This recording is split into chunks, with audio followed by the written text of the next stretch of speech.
The ticket was just a thin yellow slip, but in Emily Santos's hands, it felt like a verdict on her entire world. 4 hours in a 2-hour zone. $150.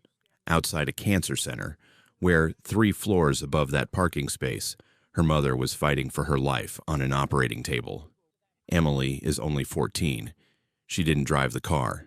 She never even left the front seat. She just stayed there, watching the hospital windows and praying her mom would wake up. Yet today, she's the one standing before Judge Frank Caprio, clutching that ticket like a confession. Was this really just a simple parking violation, or the first crack in a system that quietly punishes families at their weakest? Before we find out what Judge Caprio uncovers, tell me in the comments, where in the world are you watching from? And what time is it right now for you? And if stories of real justice matter to you, make sure to subscribe so you don't miss what happens next. The courtroom air felt heavy, as if every breath Emily took carried the weight of the last 24 hours. She sat at the defendant's table, feet barely touching the floor, hoodie sleeves pulled over trembling hands. Her aunt, Teresa Morales, stood just behind her, steady, protective, but shaken in that way adults get when life has pushed too hard for too long. But the story didn't start here. It began the morning before, under a sky that never seemed to fully brighten. At 9:12 a.m., Emily and her mother, Laura Santos, pulled into the tight, overcrowded lot of Providence Cancer Institute. It was the 3rd time that month they'd made this trip. Laura's oncologist had warned that the surgery might be complicated, but no one predicted how fast her condition would deteriorate. That morning, she could barely lift her purse, yet she squeezed Emily's hand twice, their little code for stay brave. Inside, nurses rushed Laura toward pre-op, while Emily clutched her backpack and tried not to look scared. She overheard phrases no child should have to translate on her own: abnormal bleeding, possible rupture, need to operate immediately. A staff member knelt beside her and said kindly, "Sweetie, you can't wait with her in the surgical prep area. You're too young. You can sit in the main waiting room or wherever you feel safe." But the waiting room was already overflowing, families standing shoulder to shoulder, a line out the hallway, announcements blaring overhead. Emily felt swallowed by the noise. What if the surgeons came out early? What if her mom woke up confused? What if they called her name and she wasn't there? So she did the only thing that made sense to her terrified, exhausted mind. She went back to the car. The old silver sedan felt familiar, like a small island in a sea of chaos. She opened the windows a crack, folded her knees up to her chest, and watched the revolving doors of the cancer center, like a guard standing watch over someone she loved more than anything in the world. Minutes bled into hours. The sun traveled across the windshield. The parking meter she didn't know existed silently ticked down to 0. At 1:40 p.m., Emily's phone buzzed at 10% battery. She pulled out her charging cable, but the car outlet had stopped working months ago. She imagined the nurses calling, imagined missing it, and her chest tightened so hard she thought something might break inside. By 2:30 p.m., she started counting the passing ambulances to distract herself from the fear. 1, 2, 5, 7. Each siren made her pulse jump. Then, at 2:47 p.m., he appeared. Officer Mark Dempsey walked down the row of parked cars with the rhythm of someone who had done this hundreds, maybe thousands of times. Clipboard in hand, radio clipped to his shoulder, eyes scanning meters like a hunter checking traps. The clicking sound of his handheld device echoed off the concrete. When he reached the Santos car, he didn't see the girl first. He saw the expired meter, 2 hours over the limit. Easy, clean, productive.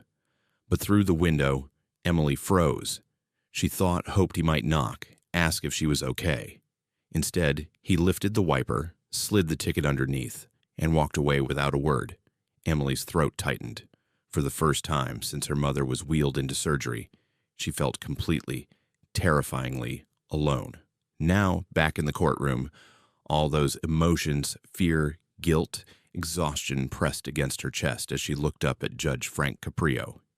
He reviewed the citation slowly, thoughtfully, his brow tensing at the timestamp. "This ticket is in your mother's name," he said gently. "Why isn't she here today?" Emily swallowed hard. She can't come, Your Honor. She's still in the hospital. She had surgery. It wasn't supposed to be long, but there were complications. I stayed in the car so I'd be there if they needed me." Her voice cracked. Teresa squeezed her shoulder from behind, silently telling her to breathe. The judge's face softened, not pity but concern, empathy. He glanced toward the gallery, where Officer Dempsey sat with his arms folded, expression unreadable. "Officer Dempsey," Caprio called, "please step forward." As Mark approached the bench, Emily's heart hammered. She didn't know what would happen next. "You issued this citation?" Caprio asked. "Yes, Your Honor. Expired meter. Vehicle exceeded the posted 2-hour limit by several hours." The judge tapped the paper.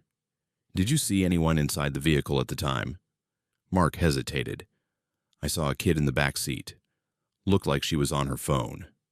Didn't change the violation." Caprio's eyes narrowed just barely, but enough. Something in the judge's demeanor shifted, as though a quiet alarm had gone off in his mind.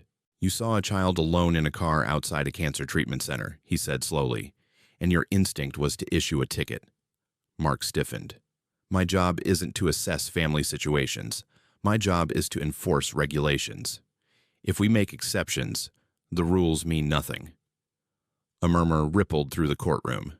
A man in the back whispered, "That's cold," and someone near the aisle shook their head. Caprio raised a hand for silence. Then he turned to his bailiff.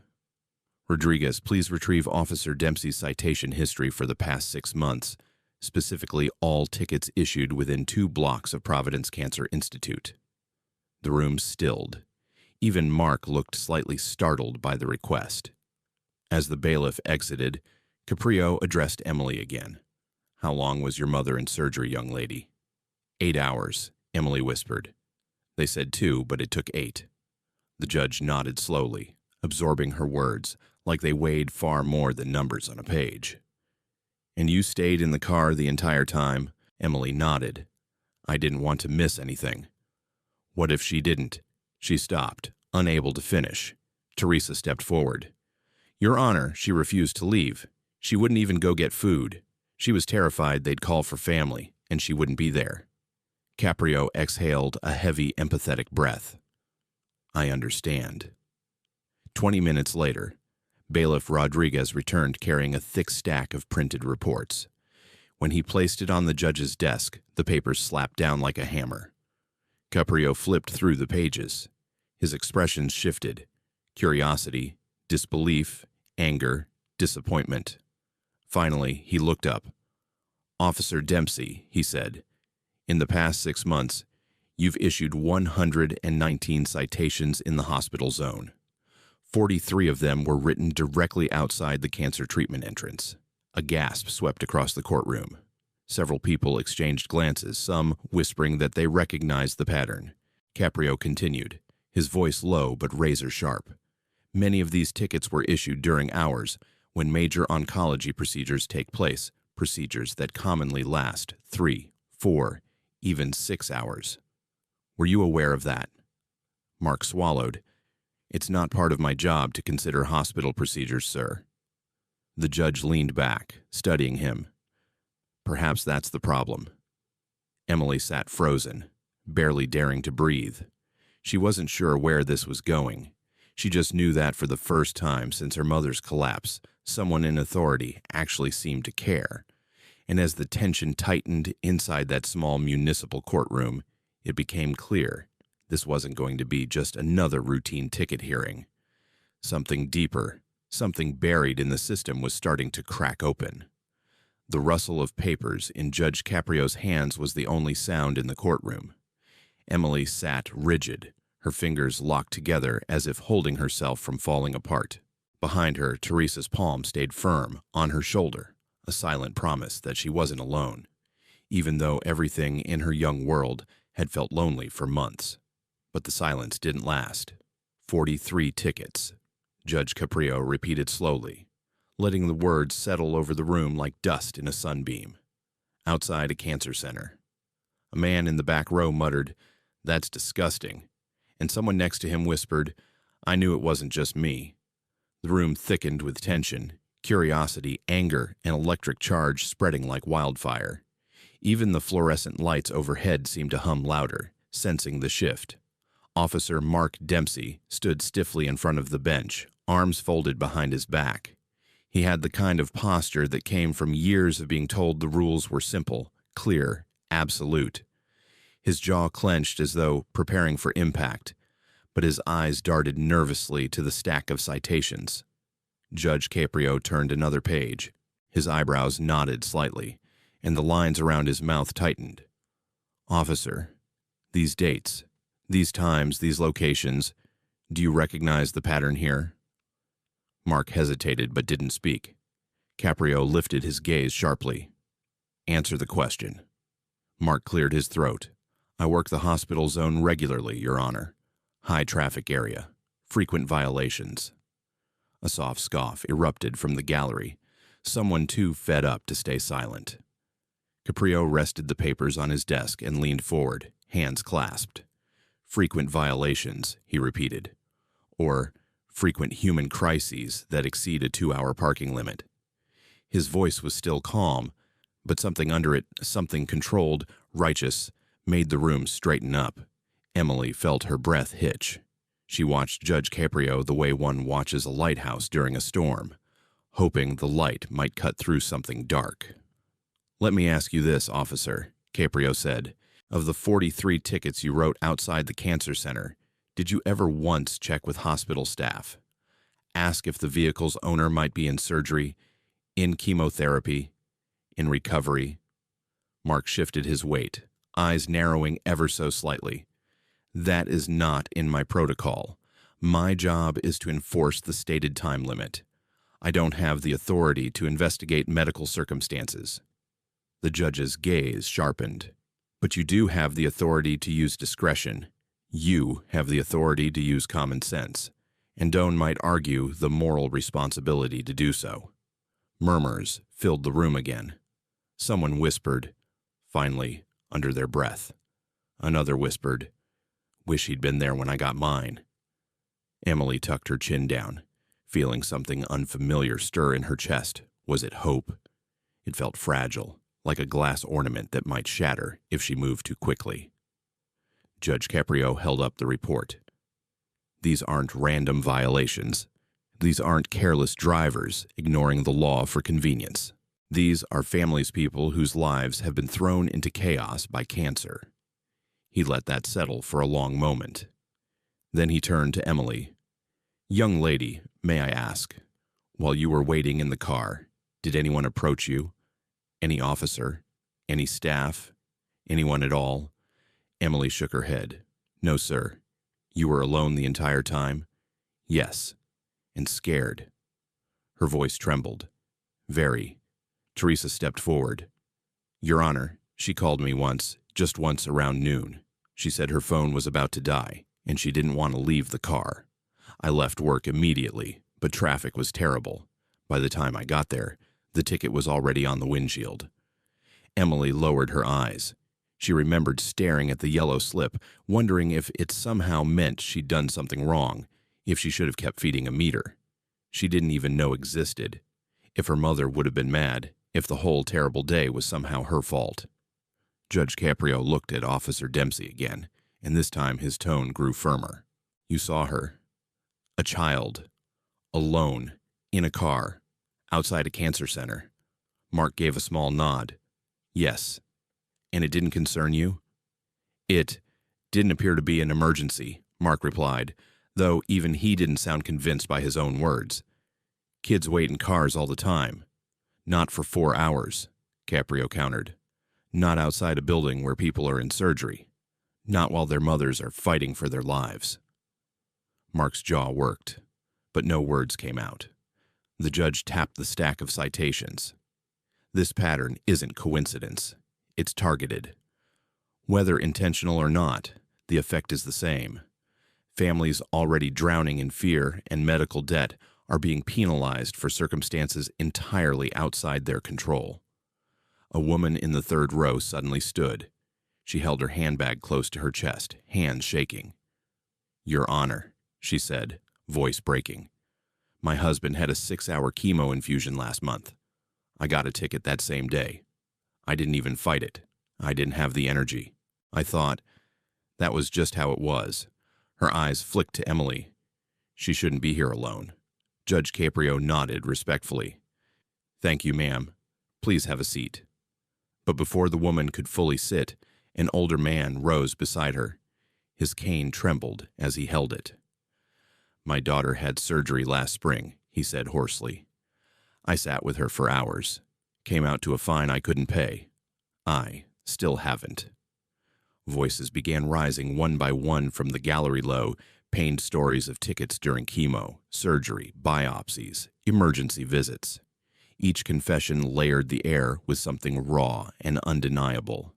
This was bigger than Emily, bigger than one ticket, bigger than one officer. A system was revealing itself. Judge Caprio rose from his seat slowly, thoughtfully, and the courtroom fell silent. "Enough," he said softly, yet his voice carried like thunder. "We will continue in order." He turned to the bailiff. "Rodriguez, please distribute paper to anyone in the gallery who believes they were improperly ticketed in the hospital zone. Ask them to write their names and the dates of the incidents. We will review each case." The room stirred with disbelief. Someone whispered, "Is this really happening?" But Caprio wasn't finished. He looked at Officer Dempsey again. 43 tickets outside a cancer center. "That number troubles me, officer. It troubles me deeply. Because when I look at this pattern, it doesn't look like impartial enforcement." Emily watched Mark's face. For the first time, his expression faltered, just a flicker like someone realizing the ground beneath him wasn't as solid as he thought. "It looks," the judge continued, "like a strategy." A gasp, a murmur. Even the fluorescent lights seemed to flicker. Emily felt her heartbeat pounding in her ears. She glanced at her aunt, who looked both stunned and vindicated. Judge Caprio spoke again, calm but unyielding. "Until I understand this strategy, who created it, who benefits from it, and why vulnerable families are bearing its cost, I cannot and will not treat this citation as an isolated event." He lifted the yellow ticket between his fingers, holding it delicately, as though it represented something fragile, something symbolic. "Because sometimes," he said softly, "a small piece of paper tells a very large story." And as the courtroom held its breath, Emily realized something astonishing. Her story was no longer being ignored. It was being heard. And for the first time since her mother was wheeled into surgery, hope didn't feel fragile. It felt possible. The moment Judge Caprio set the yellow citation down, something shifted in the courtroom. It was subtle, like the air had tightened, like everyone instinctively leaned closer without meaning to. Emily felt it too. She sat very still, hands pressed together, as if afraid the smallest movement would break whatever spell had taken hold. Judge Caprio tapped his fingers lightly against the bench. Then, "Rodriguez," he said to the bailiff, "please connect a call to the Providence Cancer Institute's Patient Advocacy Office. Put it on speaker." The command struck the room like a stone hitting still water. Ripples of whispers spread instantly. Even Officer Mark Dempsey's composure cracked. His eyes widened just slightly, as if he hadn't expected things to escalate beyond a citation review. The bailiff hurried out, and a hush descended. Emily's heart drummed against her ribs. She didn't know exactly what the judge was planning, but she sensed deeply that this was no longer just about her mother's ticket. Something bigger, something wrong had been dragged into the light, and now it wasn't going back into the shadows. She glanced up at Judge Caprio. The judge's expression was calm but resolute, like someone holding a truth he was determined to expose. Finally, the bailiff returned carrying a small speakerphone unit. He set it on the bench and pressed a button. A soft click. Then the ringing. One ring. Two rings. Then a voice answered. Patient Advocacy Office, this is Linda Park speaking. Caprio leaned forward. Ms. Park, this is Judge Frank Caprio from the Providence Municipal Court. We are currently reviewing a citation issued near your cancer center. I'd like to ask a few questions regarding the typical duration of treatments and procedures your patients undergo. Linda's voice sharpened with professional alertness. Of course, Your Honor. I'm happy to clarify. Caprio pressed another button, and the speaker filled the room. Everyone heard her next words. Well, Linda began, initial consultations generally take 2 to 3 hours. Chemotherapy sessions vary, anywhere from 3 to 6 hours depending on the medication protocol. And surgical procedures, she paused, choosing her words carefully. Surgical procedures often last 4 to 8 hours, sometimes longer if complications arise. Gasps rose from the gallery. Someone whispered, 8 hours. Jesus. Caprio continued, Are delays common? Extremely common. Medical situations are unpredictable. We often advise families to expect procedures to take longer than scheduled. And parking accommodations, the judge asked. Are there designated areas for extended stays? Linda's sigh crackled through the speaker. Unfortunately, no. We've been requesting extended parking limits or medical validation zones for years, but no changes have been approved. We have 40 parking spaces serving a facility with hundreds of patients. Families often have no choice but to stay over the 2-hour limit. And what happens then? Then they get tickets, Linda said, her tone sharpening. Often during some of the worst moments of their lives. We hear complaints constantly, but we have no authority over city enforcement. Emily felt Teresa's hand squeeze her shoulder.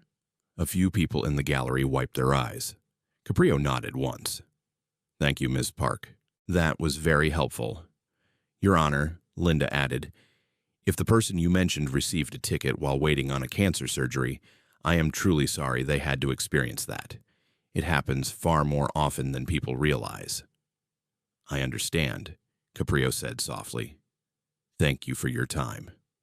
The line clicked off. What followed was a silence so complete, Emily could hear the hum of the heating vents overhead. Judge Caprio didn't speak immediately.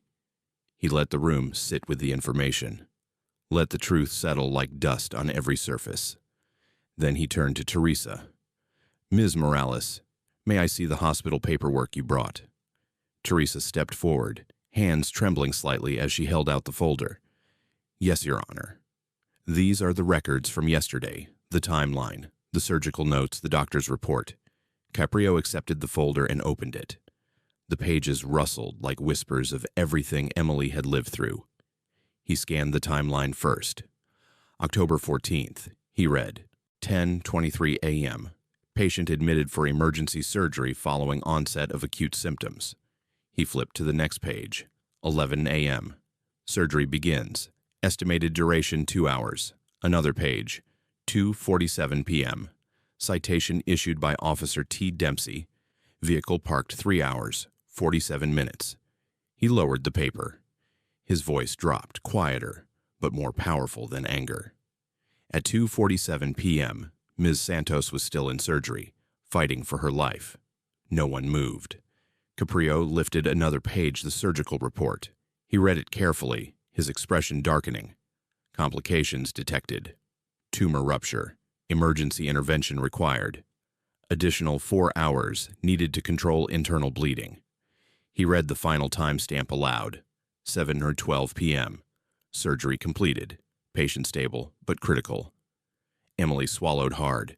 She saw the judge's face soften. Saw something raw pass behind his eyes, something like sorrow. Then he looked directly at her. And you sat in that car the entire time? Emily nodded. Yes, sir. Because you didn't want to leave your mother? I thought she might. Die, Emily whispered. I wanted to be close, in case the doctors came looking for me. A soft sob escaped someone in the gallery. Caprio set the papers down. The judge's voice deepened, not loud, but commanding enough to make every head lift. Officer Dempsey. Mark stepped forward again, his posture rigid, but his face beginning to pale. Yes, Your Honor. Caprio pointed to the papers. While this child's mother was undergoing an 8-hour emergency surgery, while Emily sat alone without food, without support, terrified, you issued a ticket. Mark's throat bobbed. I didn't know the situation. You didn't ask, Caprio countered. You didn't knock on the window. You didn't inquire. You saw a child alone outside a cancer center and wrote a citation. Mark's jaw clenched. I enforced the rules. The rules, Caprio said quietly, do not exist to crush people. They exist to serve them. A wave of agreement swept through the room in murmurs. But the judge wasn't done. The quiet tone he used was far more powerful than shouting. And now, he said, turning to the bailiff, I need more information. He looked up, voice steady but filled with something unmistakable, resolve. Rodriguez, please contact the Providence Parking Authority. Inform the director that I require his presence in this courtroom immediately. The gallery stirred again, this time with shock. The bailiff nodded, hurried out, and the room buzzed with the electricity of disbelief. Emily stared at the judge, her heart racing. Why was he doing all this? Why was he helping her? Maybe because, she realized, someone finally understood that waiting in a car wasn't defiance. It was devotion. Minutes passed. Then the doors opened. The director of the parking authority, Harold Collins, walked in, looking like a man who'd swallowed something sharp. He approached the bench. Your Honor, I came as soon as I got the message. I appreciate that, Caprio said. We have serious matters to discuss. And as the judge prepared to question him, Emily felt the room shift again, like the truth was no longer just emerging. It was erupting, and nothing about this ticket would ever be the same. Harold Collins had the uneasy look of a man walking into a storm he'd hoped would pass without noticing him.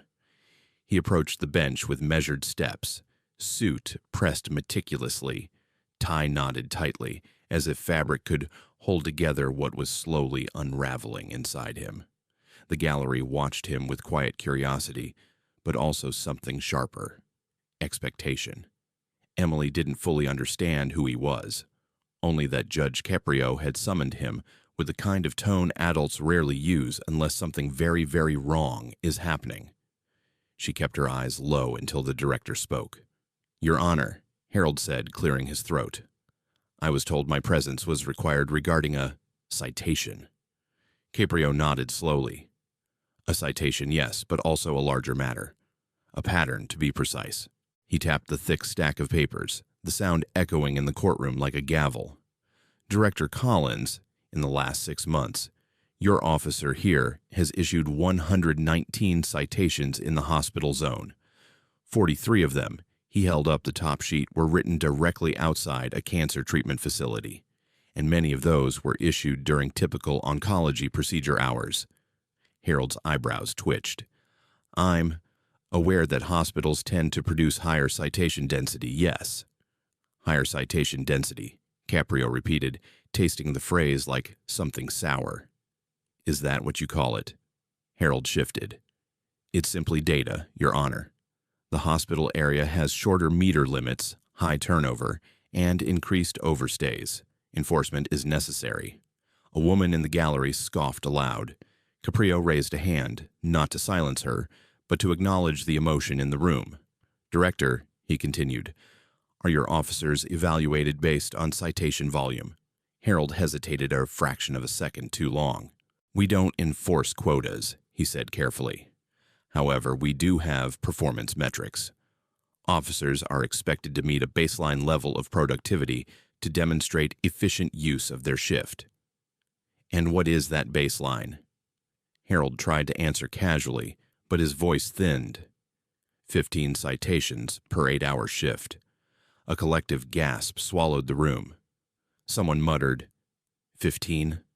At a hospital, another whispered. So that's why. Emily felt her heart tighten. She wasn't supposed to understand adult systems or bureaucratic numbers, but even she knew what it meant when someone was expected to produce something no matter what. It meant they'd do whatever it took. Caprio pressed on. And Officer Dempsey? Harold swallowed. He consistently exceeds expectations. How many tickets does he average per shift? 22, sometimes more. By targeting the hospital zone. Harold stiffened. I wouldn't categorize it as targeting. But the numbers do, Caprio interrupted, voice firm. The data shows a concentration of citations in areas where overstays are inevitable due to extended medical procedures, chemotherapy, biopsies, surgeries, life-saving interventions. The director took a slow breath. Your Honor, enforcement is necessary to ensure fairness across the city.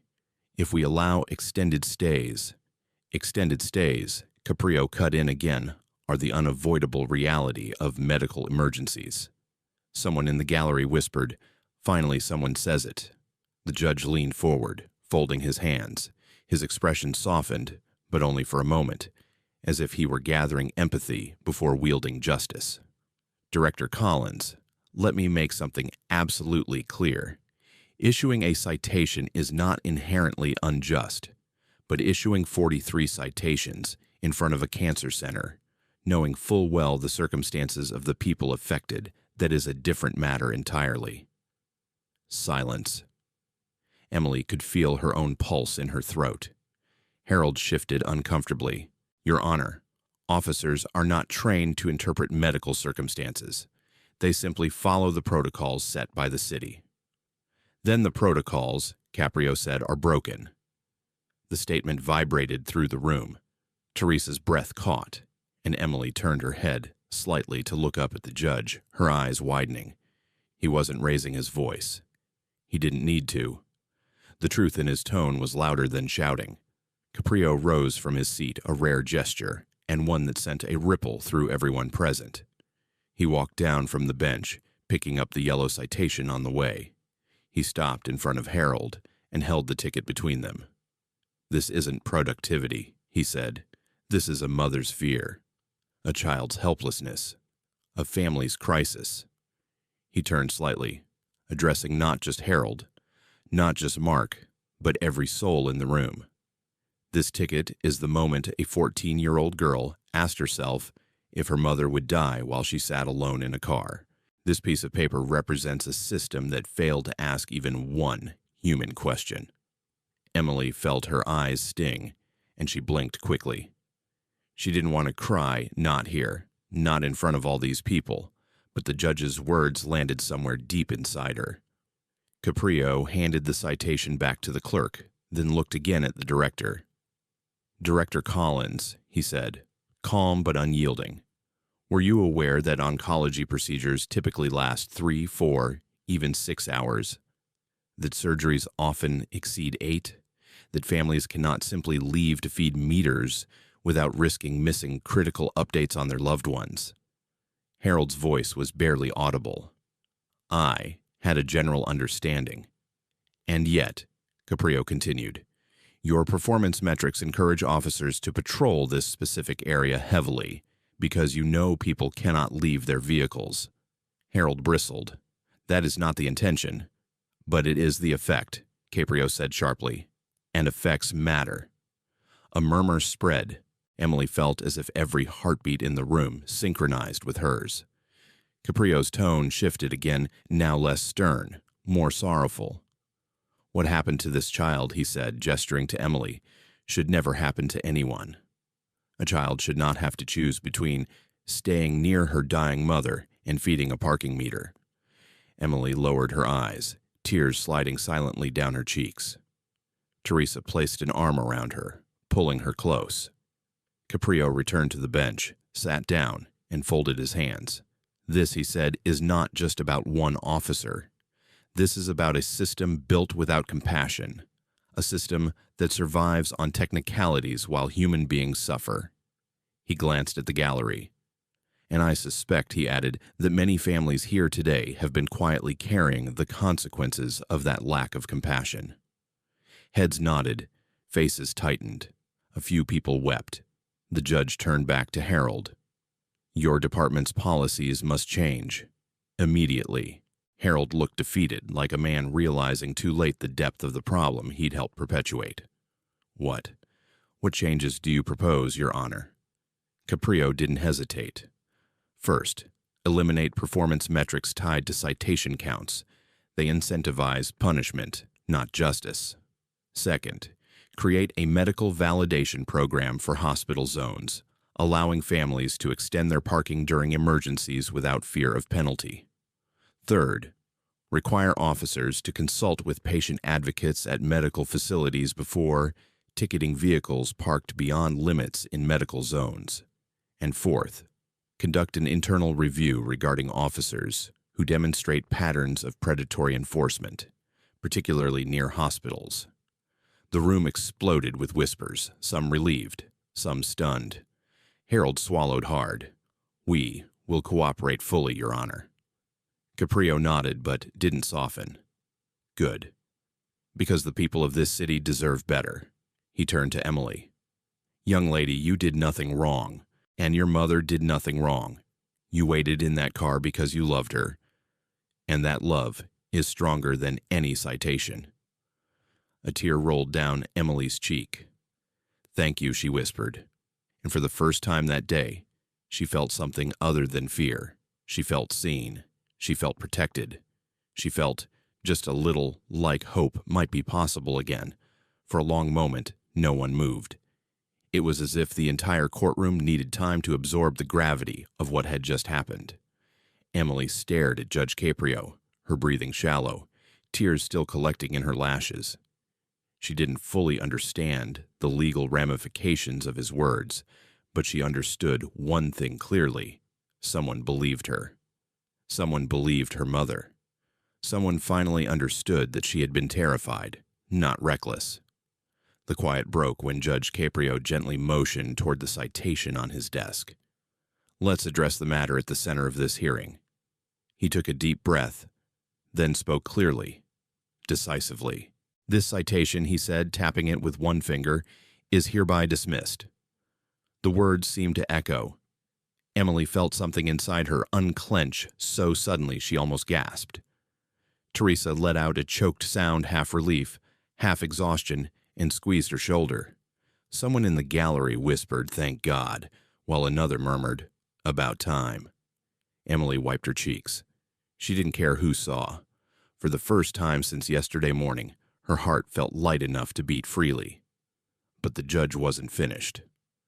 "I am ordering," Caprio continued, "a review of all 43 citations issued outside the cancer center within the last 6 months. Families who paid those fines will be refunded, effective immediately." This time the gallery didn't whisper. It erupted, not with shouting, not with chaos, but with raw, emotional sound gasps, exhalations, soft cries, the rustling of people burying their faces in their hands. A few even clapped until Caprio raised a gentle hand. Emily saw a man in the second row older, thin, with a worn veteran's cap, cover his mouth with shaking fingers. She saw a woman clutch her purse to her chest like it was a lifeline, tears falling freely. It wasn't just her mother's ticket being dismissed. It was dozens of others, dozens of moments of heartbreak, guilt, frustration, all finally acknowledged. Caprio turned his attention back to Emily. "Your mother is fighting a critical battle," he said softly. "You are simply fighting alongside her, and the law should never punish a child for loving their parent." Emily nodded, though her voice refused to work. Teresa stepped forward. "Your Honor, thank you. You don't know what this means." The judge smiled gently. "On the contrary, I think I do." He turned to her. "How is your sister doing today?" Teresa swallowed. "She's stable, but weak. She doesn't even know about the ticket yet. I didn't want to tell her while she's recovering." "Of course," Caprio said. "No mother in her position should be burdened with that." Emily looked up. Can I tell her it's gone, that it's all gone?" A warm smile crossed the judge's face. "Yes, Emily, you can tell her that everything is taken care of." Emily folded her hands tightly in her lap, nodding as more tears slipped down her cheeks. But these tears felt different, lighter, like they were washing something clean instead of breaking her down. After dismissing the citation, Caprio paused, as though debating whether to say something. He finally did. "Emily," he said gently, "would you step forward?" Her breath caught. She rose slowly, legs trembling, and walked toward the bench. Teresa stood behind her like a guardian. When Emily reached the front, the judge leaned slightly forward, lowering his voice enough to make the moment feel private, though the entire room could hear. "I want you to know," he said, "that what you did, waiting for your mother, staying close, holding on even when you were scared, that's courage, real courage. And love like that," he rested his hand over the citation, "love like that deserves protection, not punishment." Emily didn't know how to respond. Instead, she nodded slowly, her throat tight. The judge reached into a drawer and took out a small token, the kind he sometimes gave to young people who showed bravery or honesty. A polished silver challenge coin with the words courage, justice, compassion engraved around the edge. He placed it in her palm. "This is a reminder," he said, "that your voice matters. What you did today matters. And sometimes, one brave person can change more than they realize." Emily closed her fingers around the coin, feeling its cool weight. A warmth spread through her chest, not from the metal, but from the meaning behind it. As she stepped back beside Teresa, a few people in the gallery smiled at her small, gentle smiles of solidarity. Some even nodded, as though thanking her for doing what they themselves hadn't been able to do. The remainder of the hearing lasted only minutes. Names from the gallery were collected. Officers checked lists. The judge issued formal instructions to begin the refund process for anyone who had been unfairly ticketed. But the real turning point came after the adjournment. The gavel fell softly. Court is dismissed. The room didn't empty the way courtrooms usually do. People lingered, some approaching the judge with quiet thanks, others simply standing near the benches, letting the gravity of the moment settle into their bones. Emily and Teresa stepped out into the hallway. For the first time all day, the hallway lights didn't feel harsh. Emily leaned briefly into her aunt's side. "You okay, sweetie?" Teresa asked. Emily nodded. "I want to go see Mom." They pushed through the courthouse doors into the crisp afternoon air. As they walked toward the car, Emily felt something flutter in her chest, something she hadn't felt in weeks. Hope. Not just because the ticket was gone, or because the city had finally acknowledged what happened, but because she knew her mother would wake to good news instead of another burden. They drove back to the hospital, and Emily held the silver coin tightly in her fist the entire ride, as though it kept her anchored. Inside the hospital, she and Teresa hurried to the recovery ward. Laura lay on the bed, pale but awake, eyes heavy with medication. When she saw Emily, her lips curved into a weak smile. "Hi, baby," she whispered. "Were you okay?" It took everything in Emily not to cry again. She moved quickly to her mother's bedside and took her hand. "Mom, the ticket, it's gone." The judge dismissed it. All of it. Laura blinked, confused. "What? How?" Emily's eyes filled with tears of relief. "Judge Caprio. He listened.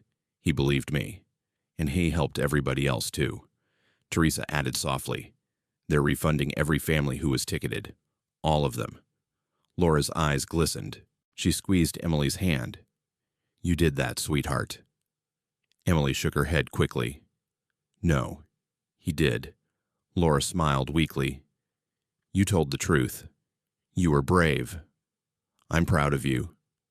Emily leaned forward and pressed her forehead to her mother's hand, letting herself breathe for the first time in what felt like days. But while Emily and her mother found a moment of peace, the tremors from today's hearing continued to spread through the city. People talked, stories surfaced. The local news caught wind of the courtroom confrontation. Interviews were requested, complaints were filed, and at the center of it all was a 14-year-old girl who refused to leave a car because she was afraid of losing her mother. Her courage, her fear, her quiet, stubborn love, and a judge who refused to let compassion be drowned out by bureaucracy. As Emily sat by her mother's bed, coin in her hand, she didn't know how far the ripple would go. She didn't know that policies would soon change, that officials would be held accountable, that families would get restitution they never expected. She didn't know she had altered the system. All she knew was that her mother was alive. The ticket was gone, and for the first time in a very long time, everything felt possible. The story should have ended there, at least in Emily's mind. The citation was dismissed. Her mother was recovering. The nightmare of sitting alone in a cold car outside a cancer center felt like a memory she could finally begin to leave behind. But outside the walls of that hospital room, the storm Judge Caprio had stirred was only beginning. And like all storms born from truth, it swept through the city faster than anyone anticipated. The morning after the hearing, as Emily slept curled in a chair next to her mother's hospital bed, Providence city officials faced a mess they could no longer sweep under the rug. News outlets had already begun circulating the story. Judge questions parking enforcement. At cancer center families speak out. Dozens of tickets under review. Hospital zone may be faulty system. 14-year-old's testimony sparks investigation into parking authority. By noon, the story had spread across Rhode Island. By evening, it hit national platforms. Photos from the courtroom. Emily clutching the challenge coin. Harold Collins looking grim. Officer Dempsey stone-faced, circulated with headlines implying a scandal. But no headline captured the full truth. This wasn't about one officer. It wasn't about one girl. It was about years of quiet suffering that had finally found a voice. And because the city could no longer ignore it, the investigation into the parking authority began almost immediately. The internal inquiry was swift and unforgiving.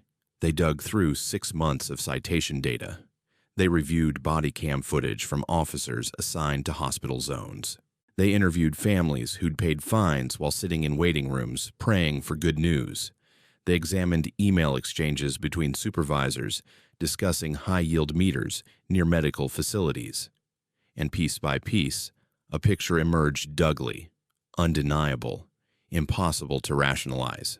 Officers were not explicitly told to target hospitals, but they were told repeatedly to meet or exceed their citation performance metrics.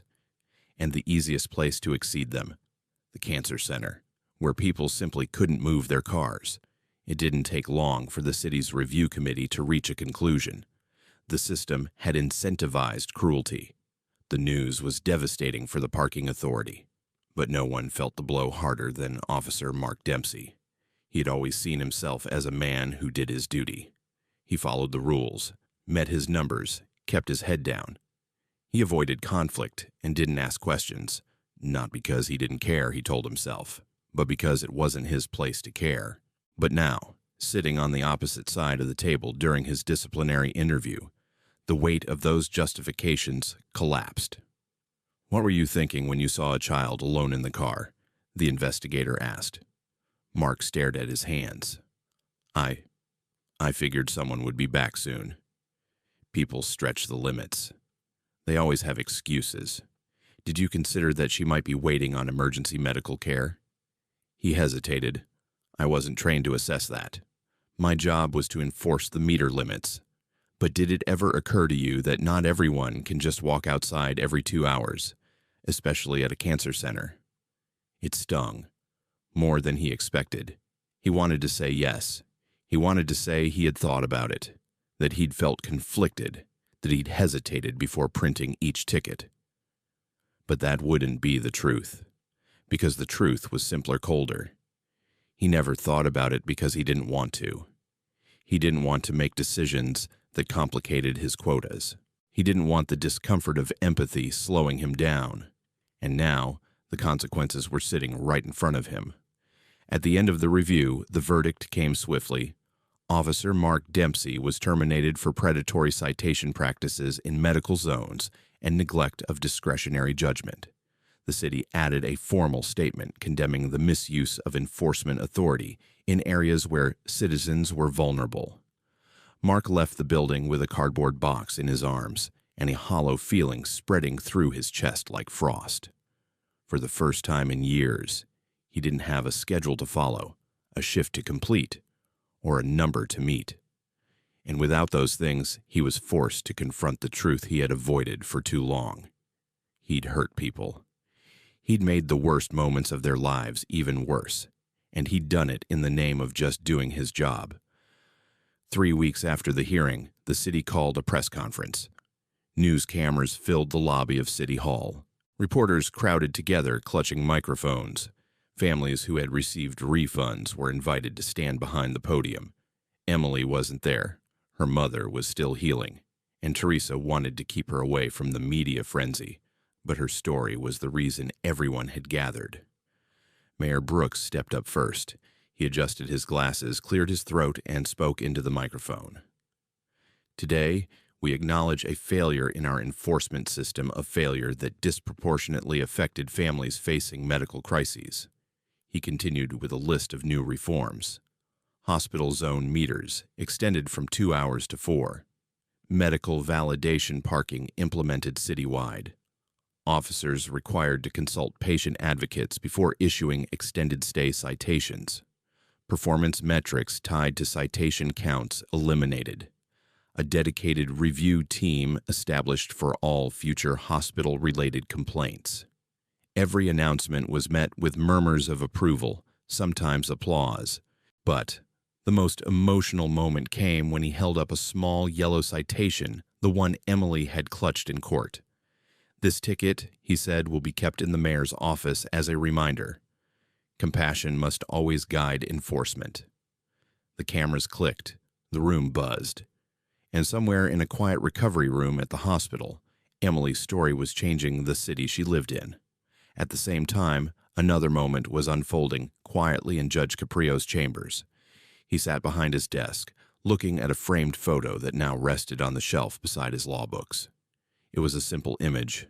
Emily standing outside the courthouse, holding the challenge coin. Sunlight hitting her face just right, making her look stronger than her 14 years. Next to the photo, behind glass, was the original yellow ticket. Folded, stamped, dismissed, signed with his name. He had placed it there deliberately, not as a trophy, but as a reminder of what justice means when rules collide with humanity. The knock on his door was soft. His clerk poked her head in. "Judge, there's a group of law students here for a scheduled visit." Caprio nodded. "Send them in." Moments later, a group of young faces filled the room, wide-eyed, eager, hopeful. Before beginning his usual tour, he lifted the yellow citation from its stand and held it up. "You all came here to learn the law," he said, "but let me show you something even more important." He set the ticket on his palm. "This is what happens when law forgets compassion." The students went silent. He told them Emily's story. He told them how a child had been punished for loving her mother. He told them how rules, when stripped of empathy, can become weapons instead of tools. And when he finished, he said quietly, "Never forget that justice isn't measured in fines or citations. It's measured in humanity." Meanwhile, life slowly returned to something like normal for Emily and her mother. Laura's recovery was fragile but steady. Her hair thinner, her skin pale, but her eyes brighter. On her first day walking unassisted, Emily helped her outside for a short stroll around the hospital grounds. They made it only a few steps before Laura stopped abruptly, staring at something near the entrance. A new sign, white background, bold blue letters, medical parking, validated for families in treatment below it. No time limit during active medical procedures. Laura's breath caught. She reached out and brushed her fingertips over the sign, her hand trembling. "This," she whispered. "This wasn't here before." Emily looked up at her. "It's because of your surgery day. Because of everything." Laura blinked rapidly, tears forming. "Baby, we did that." Emily shook her head. "Judge Caprio did. And you did. I just told the truth."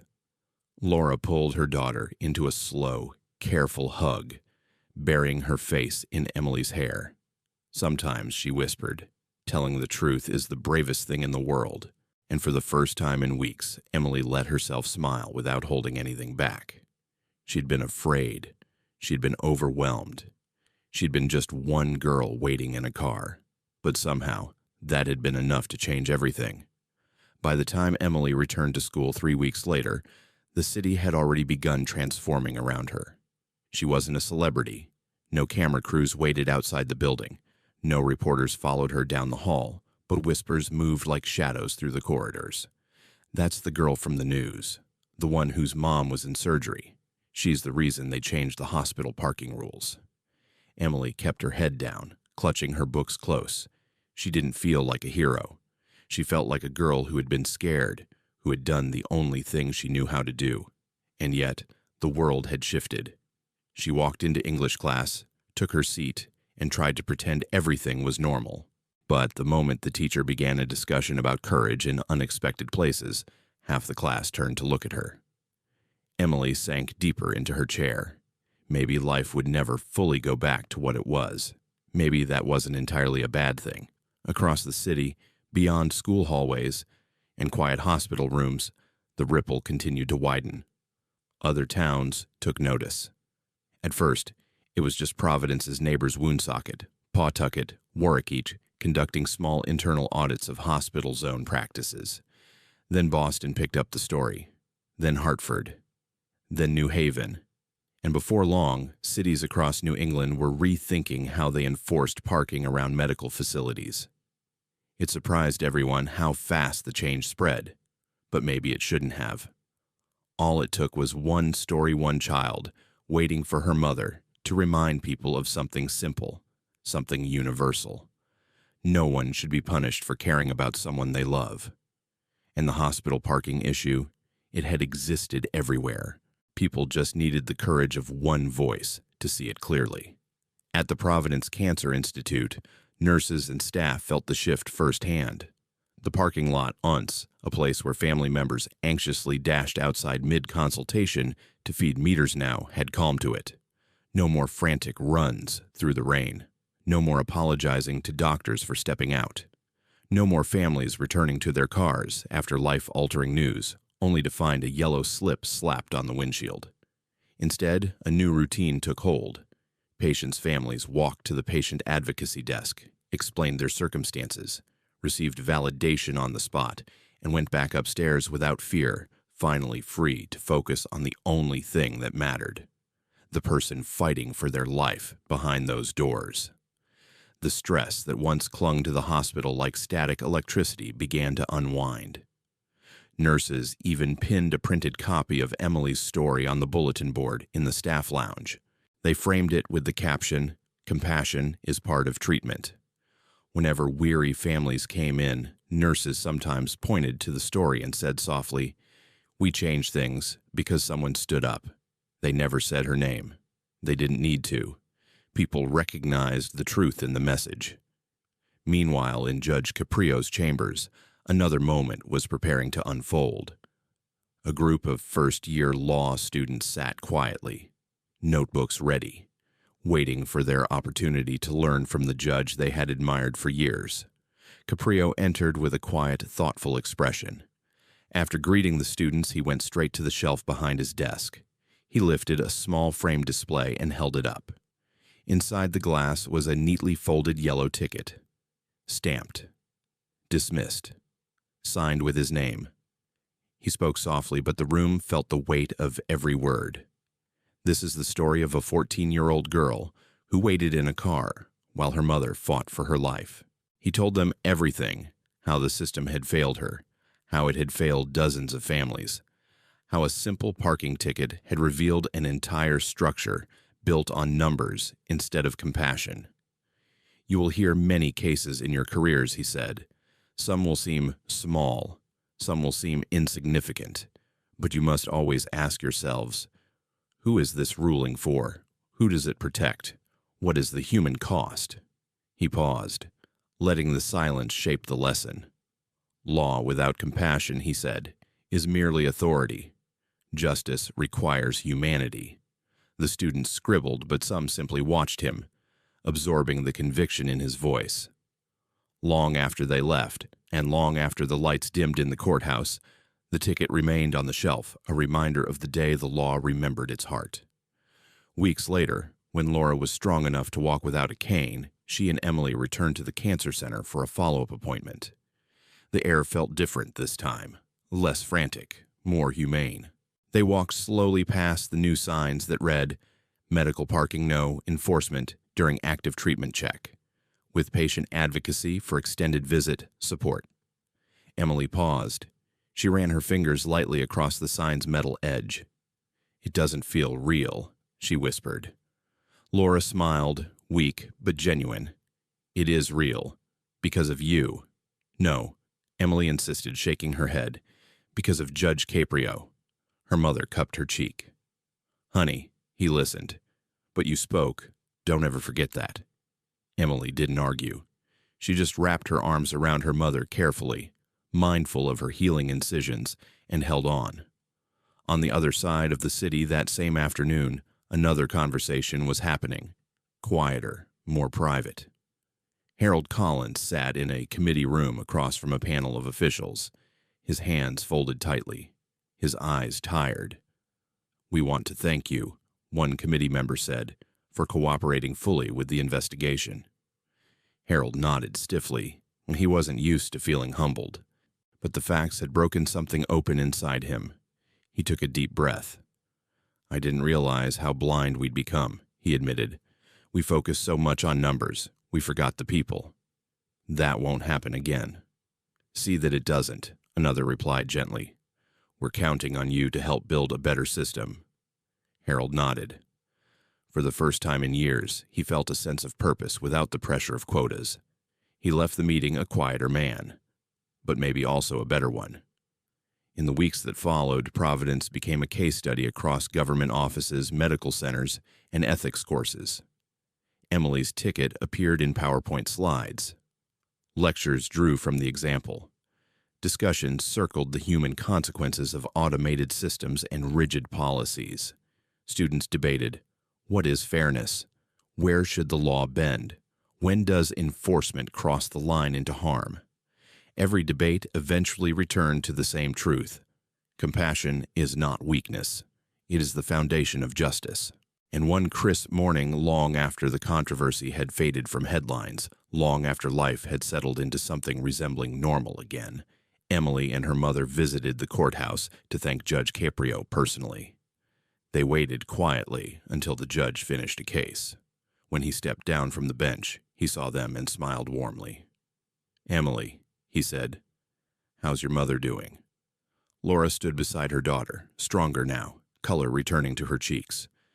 "Recovering well, thanks to an excellent medical team and one very kind judge." Caprio shook his head gently. "You give me too much credit. All I did was listen." Emily held the challenge coin in her hands. She'd kept it close every day since. "I brought this," she said softly, offering it back. "I think it belongs here. Not with me." Caprio placed his hands over hers and closed them gently. "It belongs with you," he said. "You earned it. And someday, when you're older, it will remind you of the day you helped change this city." Emily swallowed hard. "I'm not a hero." "No," Caprio said with a smile. "You're something better. You're honest." Laura's eyes glistened, and for a moment, the three of them stood in a quiet circle of shared understanding and understanding that the world had cracked open just a little because a frightened girl chose to tell the truth. That night, Emily sat by her bedroom window. She looked up at the sky's soft purple, scattered with early stars, and held the coin to her chest. Her life wasn't perfect. Her mother still had a long recovery ahead. There would be hard days, scary days, unknowns they would face together. But she no longer felt small, no longer felt powerless, no longer felt like her voice didn't matter. Somewhere deep inside, she understood something she'd never understood before. Courage isn't loud. Courage isn't angry. Courage isn't about being fearless. Courage is what you do when you're terrified. And sometimes, courage is sitting alone in a car, waiting for the person you love most to survive, and refusing to let anyone tell you that was wrong. In the end, Emily's journey reminds us of something deeply human. The smallest voices often carry the greatest truths. Her story shows that compassion isn't a weakness in justice. It's the foundation of it. Rules and systems matter, but when they overshadow the people they're supposed to serve, something precious is lost. We've all faced moments where life felt overwhelming, where a simple act of understanding could have changed everything. Emily's courage invites us to pause, to look closer, and to remember that behind every rule, every form, every policy, there is a real person with a real struggle. What about you? Have you ever seen compassion make a difference when it mattered most? Share your thoughts. In the comments, I read everyone. And if stories of justice, kindness, and real human courage speak to you, be sure to subscribe so you never miss the next chapter.